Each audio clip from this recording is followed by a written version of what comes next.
sempre bom nós retornarmos a essa casa, né? Onde as energias de amor e de luz estão sempre bem presentes. Nessa noite, nós vamos conversar sobre Deus, que não é muito fácil, mas numa relação entre o que Jesus nos ensinou e o que Kardec nos trouxe. Quando nós começamos a ler as Escrituras, principalmente os Evangelhos, nós temos a colocação mais direta de Jesus nos mostrando um Deus como um Pai, né? Um Deus de afetividade, um Deus que nos ama, que nos conforta, que nos fortalece, que nos diz: vai em frente que eu estou contigo. Um Deus que dá valor à nossa simplicidade, à nossa humildade, e assim sendo, um Deus que nos ampara.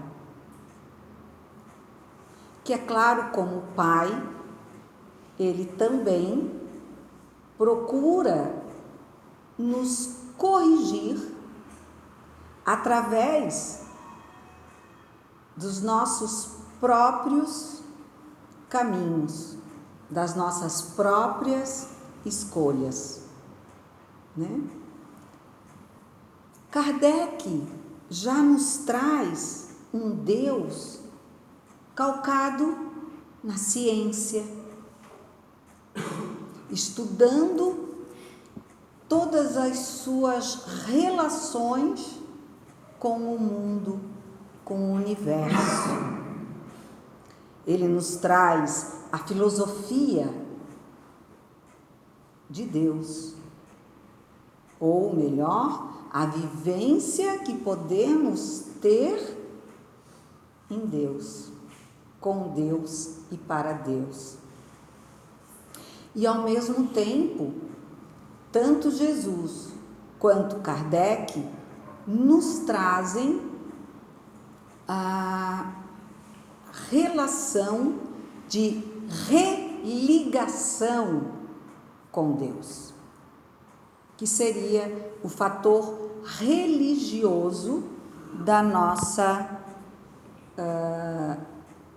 ligação com Deus, né? Porque a partir de Jesus criou-se religiões, porém religiões dogmáticas, né? E se levarmos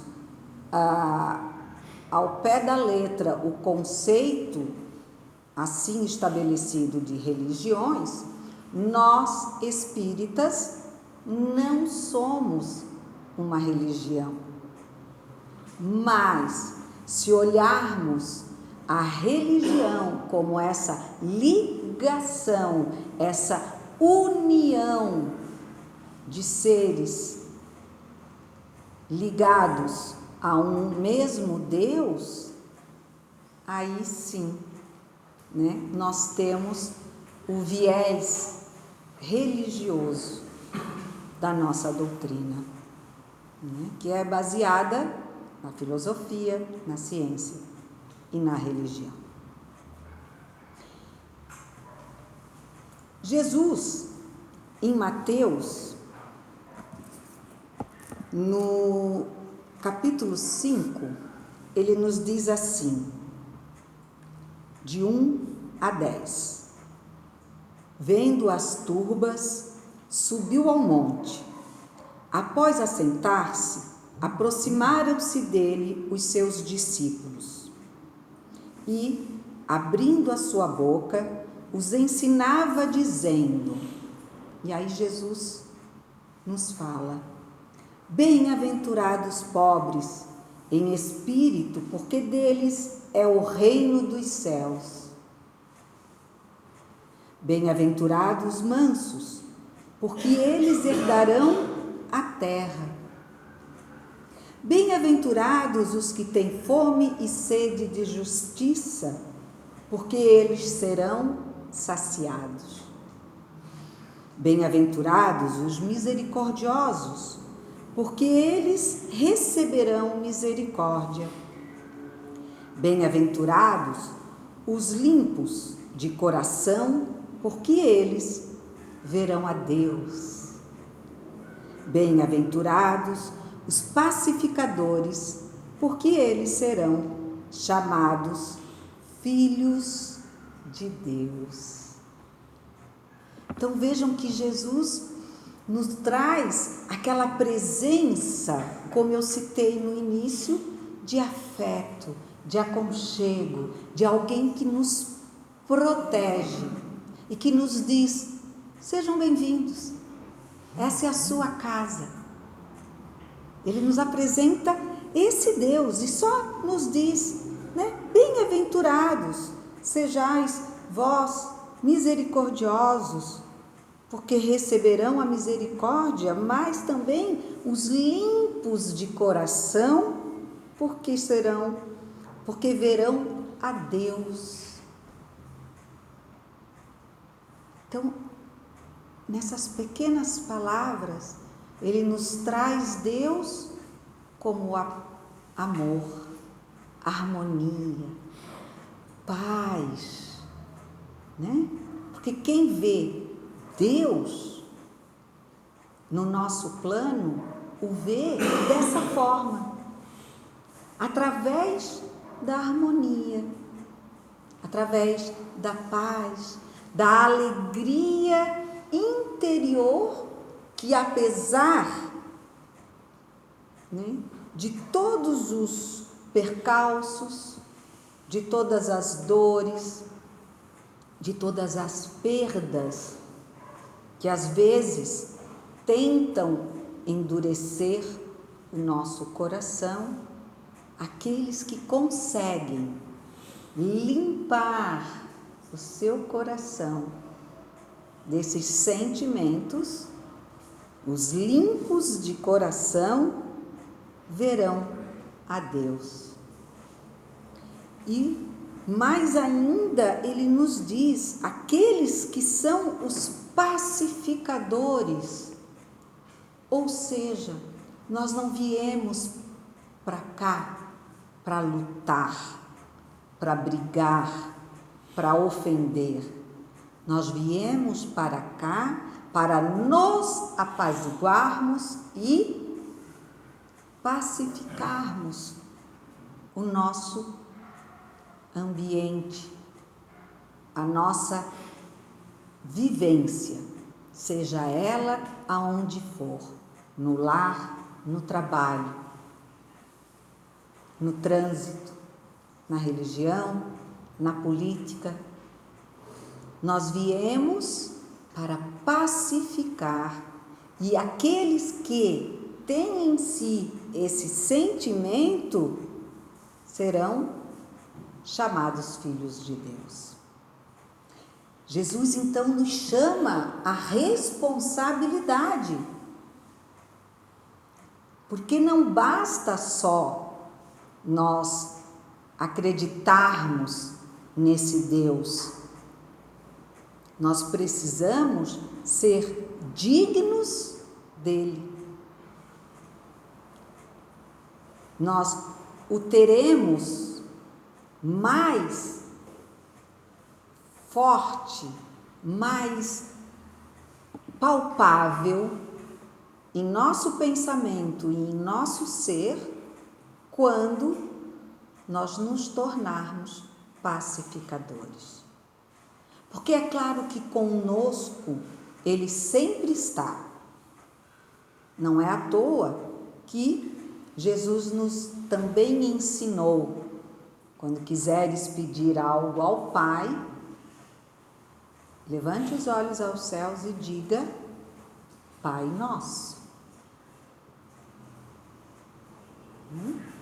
Então, com certeza, Ele é nosso Pai.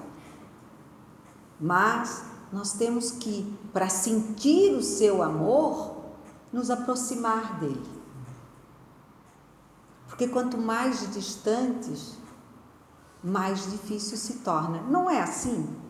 O pessoal não diz, né, normalmente que longe dos olhos é longe do coração na nossa vida terrena, né? Agora, imagina Deus. Se nós não nos voltarmos para nós mesmos e se nós não aceitarmos aos outros como irmãos, e como dizia Francisco de Assis, nesse mês que também o comemora, além de Kardec, né? Os irmãos vegetais, os irmãos animais, se nós conseguirmos ver toda essa beleza que o Mestre nos mostrou e que Deus nos ofertou para que jamais nos sentíssemos sozinhos ou abandonados ou longe dele, nós o sentiremos cada vez mais no nosso, como dizemos também, DNA. Será forte a representação desse Pai em nós. Porém, ou além disso, nós temos Kardec, que nos traz uma outra figura, né? Outra, só para chamar a atenção, porque Deus é único, mas um outro olhar para Deus. E aí, pela primeira vez, alguém coloca Deus não como um ser, não como um homem de cabelos longos e barbas brancas, mas dentro da visão científica, Deus passa a ser o quê? E Kardec pergunta aos espíritos: o que é Deus? E é a primeira pergunta de O Livro dos Espíritos. E por que isso?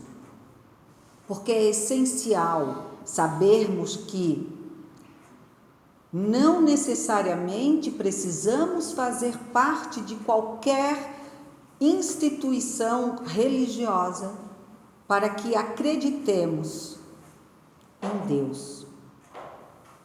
No que é Deus?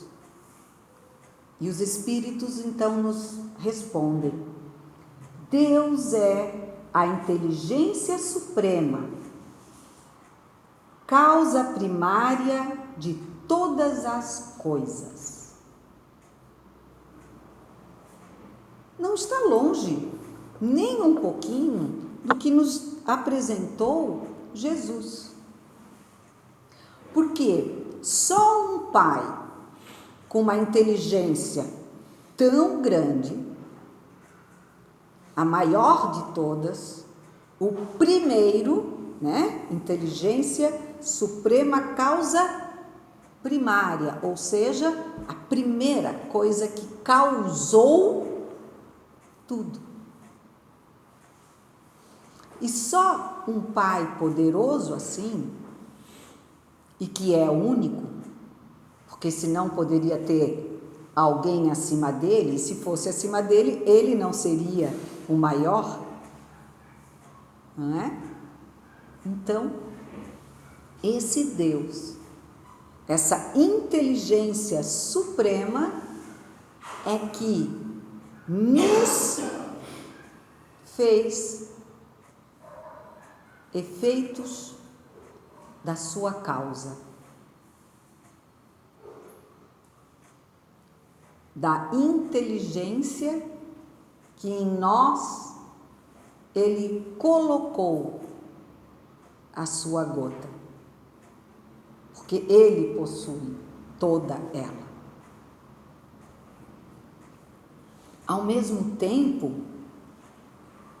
na questão número 4, pergunta-se assim: onde podemos encontrar a prova da existência de Deus? E aí os espíritos respondem: num axioma que aplicais às vossas ciências, não há efeito sem causa. Procurai a causa de tudo o que não é obra do homem, e vossa razão vos responderá. Hoje, nós temos, por exemplo, a oportunidade de ver uma orquídea em várias exposições com cores variadas, criadas pelo homem. Ótimo, muito bonitas, muito perfeitas. Mas quem criou a primeira orquídea? Os homens transformam, mas não criam. Só a inteligência primeira, só o Pai, o maior, o único. O homem transforma as águas em energia elétrica, mas quem nos trouxe a água? E assim sucessivamente. O homem hoje dá vida ao ser humano através de provetas. Mas quem fez o primeiro homem e as primeiras sementes? O homem adapta, mas quem cria é um só.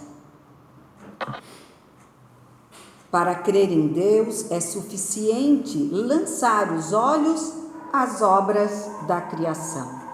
O universo existe, ele tem, portanto, uma causa. Duvidar da existência de Deus seria negar que todo efeito tem uma causa e afirmar que o nada pode fazer alguma coisa. Então, percebam a diferença e a igualdade entre as revelações.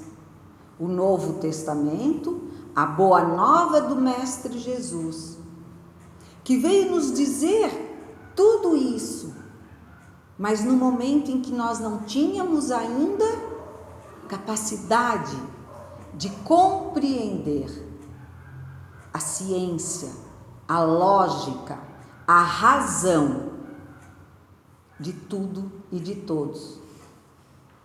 E então Jesus nos falou em parábolas. E ele fala, por exemplo, sobre os nossos medos.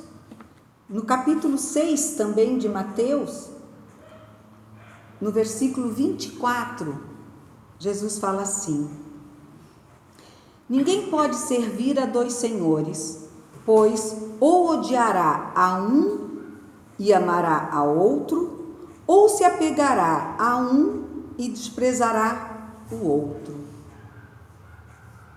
Por isso ele é único. Não podeis servir a Deus e a Mamon.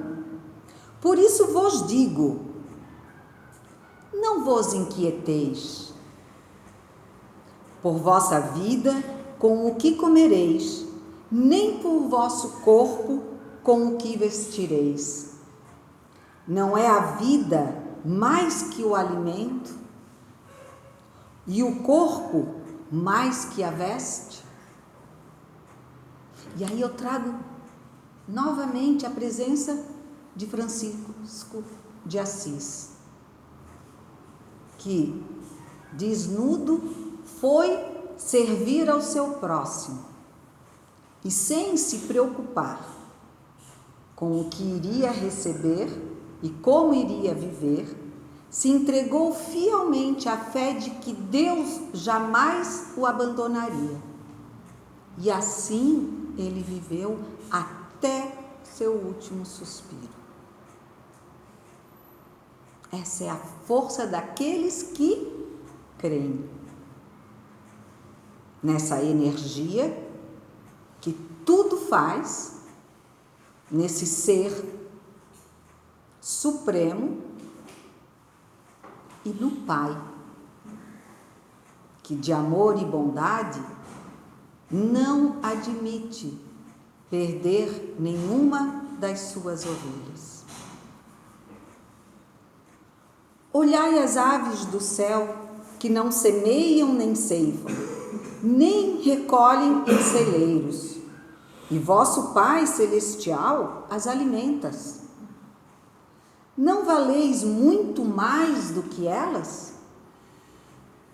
Qual dentre vós pode, inquietando-se, acrescentar um côvado à sua estatura?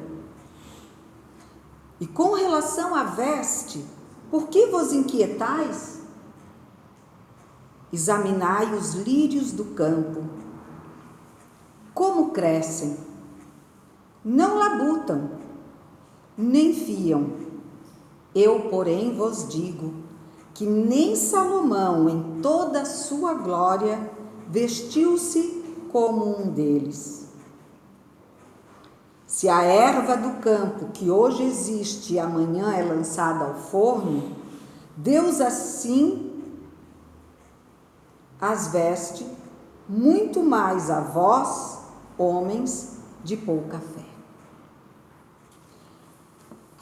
Aí continua, e a gente não pode também se demorar muito na nossa conversação, mas dentro desse sermão nós vemos Jesus nos mostrando então um Deus que nos dá uma importância que nem mesmo nós, às vezes e muitas vezes, lembramos que possuímos. Nós somos filhos dele. E como Pai, basta que nós saibamos dizer: me ajuda. Como um filho pródigo que pede auxílio, perdão, bondade, aconchego ou teto. E Deus proverá. Kardec também nos diz sobre a... gente, agora fugiu aqui. Deixa eu pegar. Sobre as questões de nós entendermos cientificamente, né, as experiências do plano espiritual para o plano físico. E por quê? Porque no tempo de Jesus, através dos seus milagres, chamados milagres, né, ele conseguiu provar a sua divindade. Mas Kardec, digamos assim, não era um Cristo, não era divino, ele era um cientista. O professor Rivaio era um matemático, estudou letras, falava vários idiomas, né? E era um curioso. E assim ele foi chamado à doutrina dos espíritos, através do seu ceticismo, para entender o que era ou o que eram as vozes ou as manifestações, né, no início de mesas, matérias chamadas mortas naquele tempo, que conseguiam dar respostas lógicas a perguntas lógicas. Se uma matéria morta não tem cérebro, não é um ser pensante, quem poderia trazer aquelas respostas? E de forma científica, então, Kardec nos traz essas respostas, concretizando e afirmando a presença dos espíritos. E através, com eles, nos traz todos os ensinamentos que aí sim, esses espíritos evoluídos e de luz, com a bênção do Mestre Jesus e de Deus nosso Pai, vem nos informar e estabelecer mais ainda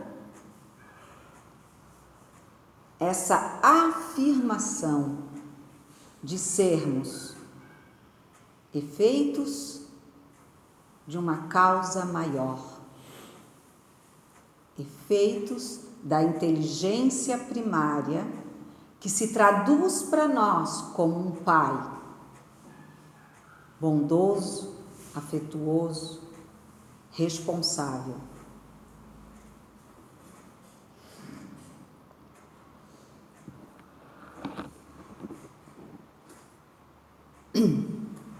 Nós temos a necessidade, até por conta da nossa própria evolução, né, de começarmos a questionar, como já vinha e sempre foi feito. Da onde eu vim? Por que estou? Para onde vou? Quando nós éramos mais primitivos, menos curiosos, nós aceitávamos a ilusão, a história da... como é que se dizia? Aquela que traz os bebês? Da cegonha, né? Quantos anos muitos acreditaram na história da cegonha que trazia os nenéns, e num Deus que era provavelmente um homem mais velho que mandava e cuidava de todos nós. A partir do momento que nós fomos evoluindo, nós começamos a precisar de mais, porque nós precisávamos entender mais e compreender, ou seja, deixar em nós, imprimir em nós esse conhecimento de forma que ele virasse a ser a prática das nossas ações, como Jesus nos pediu. Bem-aventurado os limpos de coração. E da forma, né, que Kardec também nos transmite, instruído pelos Espíritos, sobre a caridade. E caridade é amor em ação. E vejam como sempre tudo retorna nessa emoção que todos temos, que é de sermos amados. Então, por mais que nós tenhamos